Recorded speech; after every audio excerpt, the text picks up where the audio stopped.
Voilà, chers internautes, nous sommes ici à Kinshasa. Comme vous le savez, l'actualité politique domine et nous avons voulu puiser les informations dans la source. Et aujourd'hui, on est venu voir quelqu'un qui n'est pas moindre, c'est le porte-parole de l'UDPS. Il s'appelle M. Paul Tshilumbu. Alors, il a accepté de nous accueillir et qu'on puisse passer même quelques minutes avec lui pour certaines actualités politiques du pays. Alors, je le reçois, s'il est à ma gauche ici. Bonjour, honorable. Bonjour, monsieur. Ouais. Alors, il est l'élu de la Tchango ici à Kinshasa. C'est un député national de la Tchango élu. Et il est aussi de l'UDPS. On va parler de l'UDPS et on va parler aussi du président parce que le président est aussi de l'UDPS. Alors, il est le porte-parole de l'UDPS. Alors, nous voulons parler avec vous pendant quelques moments. Ouais. Merci d'abord de nous avoir acceptés.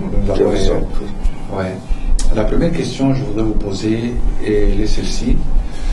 L'UDPS appartient à une plateforme maintenant, je ne sais pas, plateforme de regroupement politique, qu'on appelle CASH. Et il y a quand même une coalition entre CASH et FCC. Est-ce que c'est vrai ou c'est pas vrai? D'abord, merci pour votre invitation.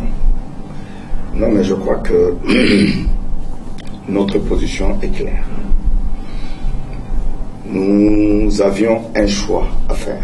Un choix à faire, pourquoi? Parce que le président Félix Antoine Tshisekedi a gagné les élections présidentielles. Mais malheureusement, nous avons été minorisés au niveau du Parlement. Ça veut dire que c'est le FCC qui est majoritaire au niveau du Parlement avec plus de 350 députés élus. Ce qui faisait qu'on était devant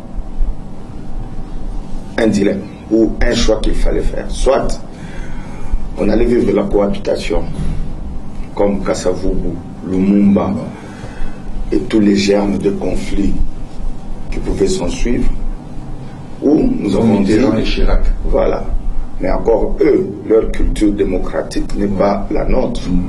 Nous sommes encore dans l'apprentissage, donc c'était pas vraiment comparable.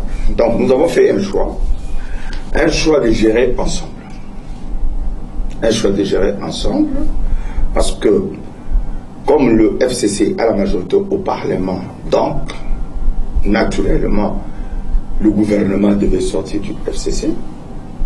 Mais si vous lisez la Constitution, vous verrez que le président de la République a aussi beaucoup de pouvoirs, a beaucoup de prérogatives. Il peut même dissoudre le Parlement, si les raisons sont fondées. Donc c'est pour dire que, pour éviter éventuellement des crises peut-être inutiles, on a jugé bon de coaliser, de marcher ensemble avec nos amis de FCC. C'est ce que nous sommes en train de faire maintenant. Donc nous allons co-gérer la République. J'ai une question là-dessus, honorable Paul Tshilumbu. C'est-à-dire, dans cette coalition, c'est comme si, on peut dire pour le gouvernement sortant, c'était une majorité, vous pourrez maintenant une majorité présidentielle, si je comprends bien. Les FCC les cachent. Bon, ce n'est pas dans cette configuration-là. Vous savez, dans le gouvernement sortant, c'est vrai qu'il y avait une majorité présidentielle, il y avait une autorité morale qui était le président honoraire Joseph Kabila. Mais nous, ici, c'est un peu différent parce que CASH, n'est-ce pas, c'est la coalition du président Félix Tshisekedi et le FCC, c'est la coalition du président Joseph Kabila.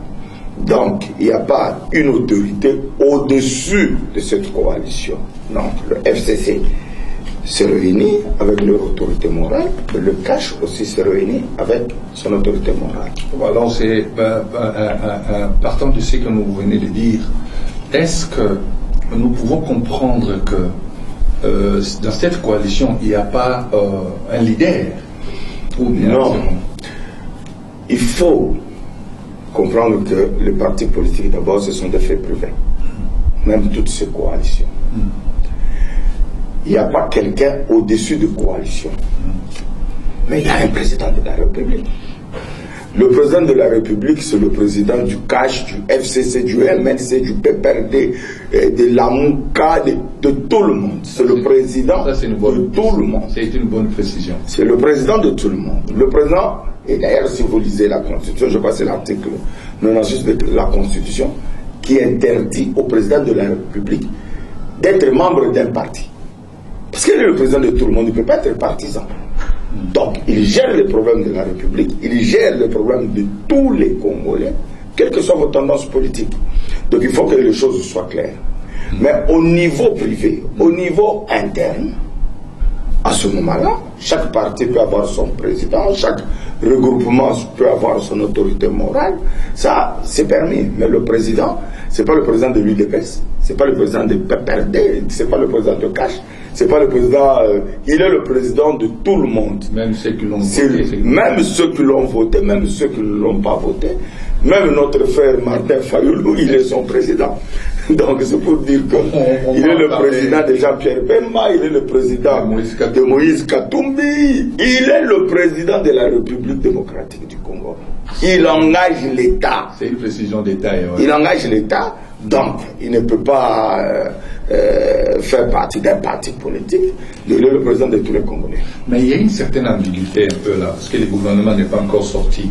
Dans cette logique des choses, on pourra dire que comme il y a une coalition, c'est-à-dire le président Félix est libre de choisir un gouverneur, un premier ministre, ou comme vous venez de dire, il y a un chef du FCC, il y a aussi des CACH qui vont s'entendre, ou réellement, dans son président, il est libre maintenant, comme c'est une coalition, il peut choisir un premier ministre comme il veut. Non, non, il n'y a pas de confusion.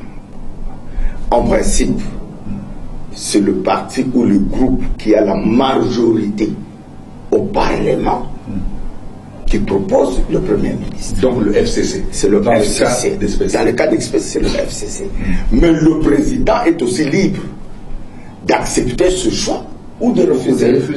Ou de demander, donnez-moi une liste, je peux choisir quelqu'un parmi les membres du FCC que vous allez me proposer, ou il peut dire non, moi je ne peux pas travailler avec X, pour telle raison, je préfère travailler avec Y.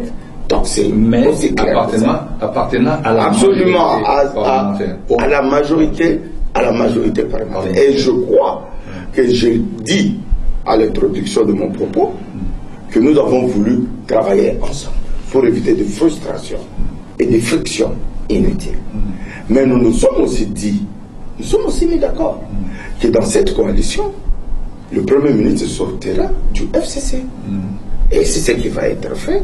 Et je crois que tout le monde sait que le FCC avait déjà proposé le premier nom au président de la République. Ce nom n'a pas plu au président. Maintenant, le FCC a proposé encore un ou plusieurs candidats. Et le président de la République choisira parmi ou acceptera le candidat qui lui a été proposé. Non, c'est ça, c'est cette précision encore, parce qu'avec vous, si je suis venu vous voir, c'est parce que nous voulons une certaine précision. Parce qu'il y a une certaine ambiguïté dans les esprits des gens. Okay. Avec le président, il peut choisir qui il veut, tout ça. Mais ce que vous venez d'expliquer, je pense que ça a éclairé un peu les esprits des gens. Okay. Alors là, nous passons.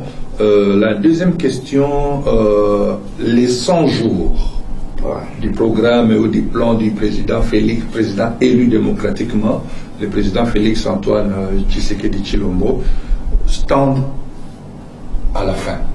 Est-ce que avez-vous vraiment un bilan? D'abord, il faut qu'on se mette d'accord. Un pays comme le nôtre.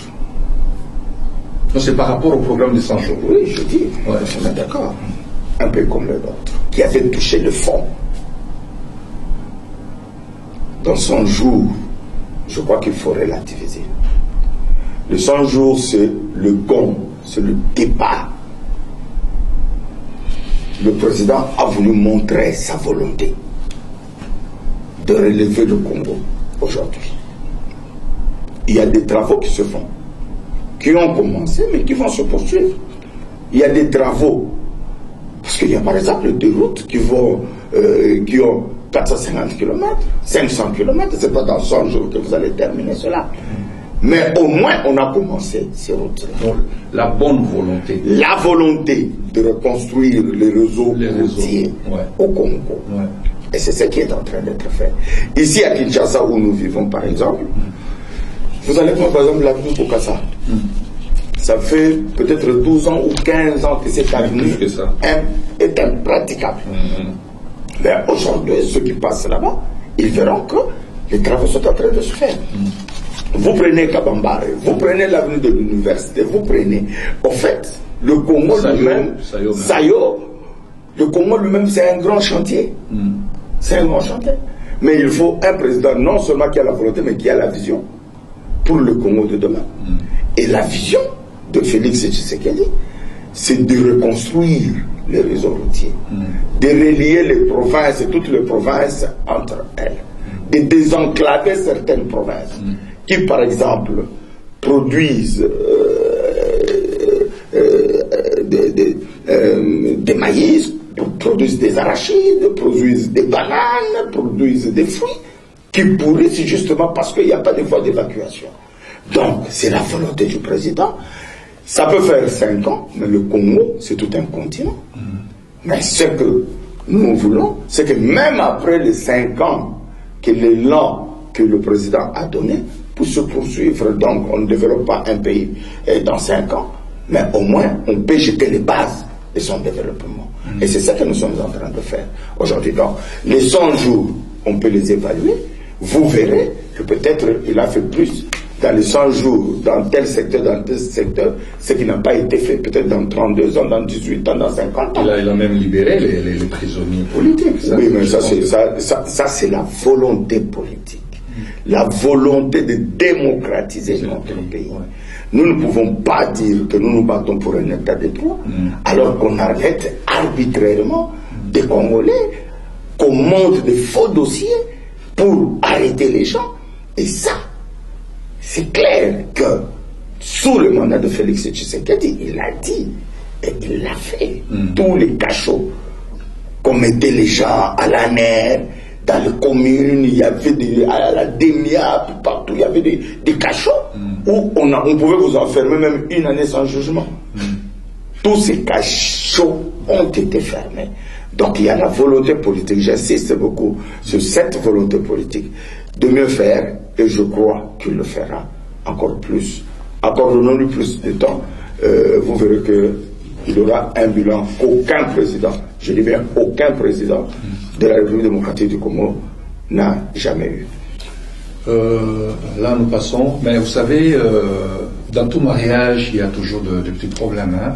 Même s'il y a aujourd'hui, on ne le souhaite pas, et qu'il y ait une crise entre FCC et Cash, comment les Cash pourra s'en sortir? Parce que, comme vous venez de le dire, le FCC a la majorité parlementaire, et même au niveau du Sénat. Est-ce que... Non, mais moi, tout ce que je dis, moi je ne suis pas un prophète de malheur. Non.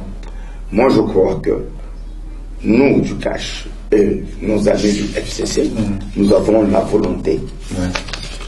Nous avons la volonté de marcher ensemble et de positiver des choses. Nous ne devons pas aussi oublier que nous sommes en politique. Nous n'avons pas toujours les mêmes intérêts. Donc, s'il y a des problèmes qui peuvent se poser, nous espérons que nous allons parler. Il n'y a que le dialogue, il n'y a que se mettre autour d'une table qui peut résoudre les problèmes. Donc moi je crois que de ce côté-là, il n'y a pas de problème, en tout cas du moins jusque-là. Et nous pensons que aussi longtemps qu'il y a la volonté entre le président Félix Tshisekedi, le président Joseph Kabila, pour avancer ensemble pour le bonheur du Congo et des Congolais, moi je crois qu'il n'y aura pas de problème. Le président Jean-Marc Kabund, l'honorable député national et premier vice-président de l'Assemblée nationale, il a été élu. Le problème ne vient pas par le fait qu'il est élu.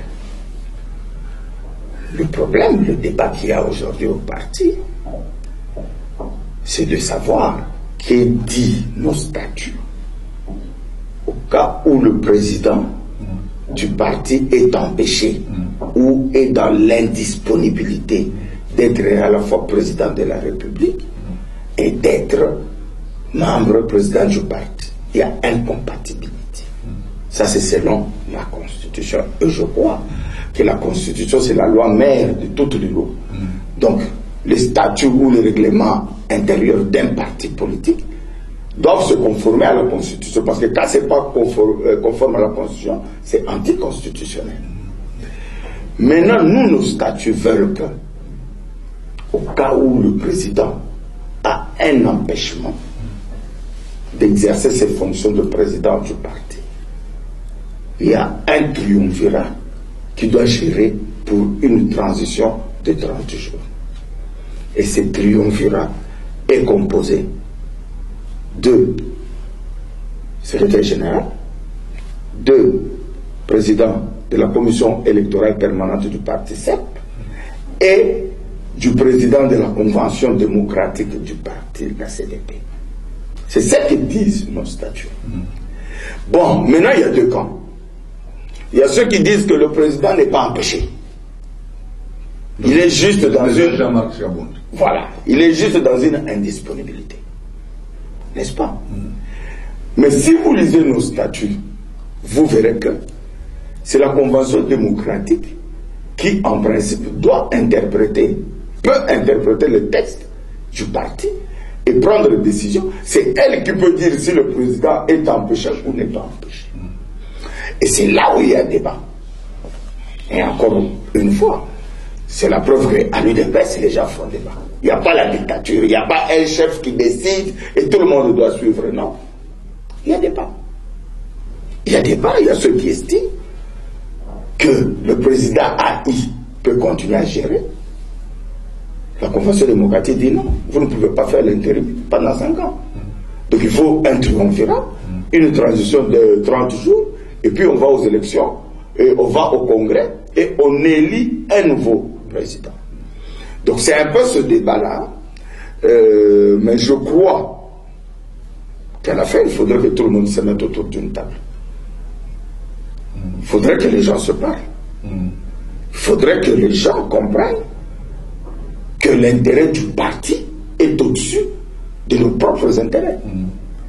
Parce que si les gens n'arriveront pas ou ils ne veulent pas se parler, c'est clair qu'il n'y a qu'un juge qui peut le départager. Il n'y a qu'un juge qui peut dire de tel camp à tel camp qui a raison. Parce qu'il ne revient pas moi en tant qu'individu, même en tant que président AI, même en tant que secrétaire général, même en tant que porte-parole, de juger de la validité d'une décision de la Convention démocratique. C'est là où il y a un problème. Si la Convention démocratique a pris une décision qui n'est pas correcte, ou en siégeant, tous les membres qui devaient siéger ne sont pas présents, maintenant la question, qui doit constater que cette décision qu'elle a prise n'est pas valable? Ce n'est pas une personne. C'est là où il y a le débat. Alors, soit le président Félix peut mettre tout le monde autour d'une table pour trouver une solution, soit il n'y a qu'un juge qui peut départager les gens. De toutes les façons, moi, je pense qu'il n'y a pas de mal à ce qu'un directoire gère le parti. Parce que ça, c'est votre avis. Ça, c'est mon avis. Il faut équilibrer les forces. Donc, à l'absence du président qui a été élu, une seule personne ne peut pas prétendre avoir le pouvoir de gérer le parti à lui seul, alors qu'il y a même des structures qui ont préséance sur l'exécutif du parti. Donc, moi, je pense que ça ne fait du mal à personne. Si on peut garder cet équilibre, on prend le président de la Convention démocratique, on prend le président de la CEP, on prend le secrétaire général, et il gère le parti pour le bien du parti pendant 30 jours. Pendant 30 jours. Et après 30 jours, nous devons aller au Congrès. Mais même après, si ces 30 jours-là, le Congrès n'est pas organisé pour faute de moyens, on peut avoir tous les arguments. Il n'y a que la Convention démocratique. Vous ne trouvez pas que l'honorable Jean-Marc Kabunda Kabound est aussi de lui-même lire les statuts du parti et expliquer à ces gens, parce que je comprends qu'il y a un camp qui soutient Jean-Marc Kabund. Non, c'est pas à Jean-Marc Kabund de lire les statuts. C'est ça la confusion à l'UDPS. Les gens croient que le droit, ça fait partie de la culture générale. Donc tu es mécanicien, mais tu peux interpréter le texte de loi. Tu comprends? Tu es vendeur de biscuits, tu peux interpréter le texte de loi. Tu es journaliste, tu es... Non, le droit c'est une science. Au minimum, il faut faire 5 ans à l'université pour avoir un diplôme de droit. Et ceux qui vont plus loin, ils peuvent faire même 7 ans, voire 10 ans pour étudier ces choses-là. Le droit, ce sont les procédures. Le droit a beaucoup de méandres que pour maîtriser, il faut avoir fait l'école de droit. Donc ça ne revient pas à quelqu'un. C'est pourquoi je dis que quand les gens, tout le monde commence à interpréter le texte, tout le monde dit le droit, c'est là où il y a la confusion. Vous avez fait l'IEC, mais vous voulez interpréter les droits, les textes de loi. Vous avez fait l'ILK, là-bas vous avez fait, je ne sais pas moi, chimie. Vous étiez à l'INPP, vous avez fait l'électricité auto, vous voulez interpréter le texte de loi. Mais c'est ce qui apporte la confusion. C'est ce qui apporte la confusion. Et moi je pense qu'il faudrait absolument qu'il y ait une structure ou un juge qui, vous lui donnez les statuts, vous lui donnez les règlements d'ordre intérieur, et il dit que vous avez le droit de faire ça, et vous n'avez pas le droit de faire ça. Mais si tout le monde interprète les textes, alors là, on est vraiment dans la jungle, c'est tout le monde qui donne son avis, et tout le monde s'élève, non, moi je pense que ça ne doit pas être comme ça, moi je pense, mais toi tu penses, toi tu es qui? Tu n'es pas un juge, tu n'as même pas fait les études de droit. Au article 26, tout le monde maintenant connaît l'article 26, en oubliant que tous ces articles-là, en principe, peuvent se lier. Donc c'est ça que je dis, c'est ça le problème au parti maintenant. Tout le monde est juriste maintenant. Même tu es mécanicien, tu es juriste. Tu as fait l'électricité auto, oh je lis, moi aussi je lis. Et l'article 30 dit ceci, moi aussi je lis. Mais justement, mais quand on va entrer en profondeur, vous verrez que la personne... Ils vont rester dehors. Ils vont rester dehors. C'est pas, comme je dis, le droit, c'est pas la culture générale. En tout cas, il faut faire l'université pour connaître le droit. Oh là là. Donc on ne peut pas, tout le monde ne peut pas se prévaloir. C'est très intéressant comme émission. Ne peut pas se prévaloir aujourd'hui, interpréter les textes. Non, ça ne se passe pas comme ça. Ouais. Même au niveau de la Convention démocratique, ce n'est pas pour rien qu'il y a des juristes là-bas. Ouais. Mais ce qui est vrai aussi, que les juristes peuvent se contredire. Ouais. Il peut y avoir les juristes d'un camp contre les juristes de l'autre camp. Mais maintenant, qui doit trancher? Parce que tous ils se contredisent. L'autre camp dit qu'il a raison. L'autre dit qu'il a raison. Il n'y a que le juge. Ouais. Vous apportez vos arguments devant le juge et le juge tranche. Ouais. Si vous ne voulez pas, trouver un compromis à l'amiable entre vous. Donc, en tout cas, moi, je crois que c'est ça ma position. Et j'espère que le président, parce que le président Félix veut que le parti soit démocratique, que les gens s'expriment. Et s'il y a des problèmes, on suppose que nous sommes des grands messieurs, nous sommes des grands garçons.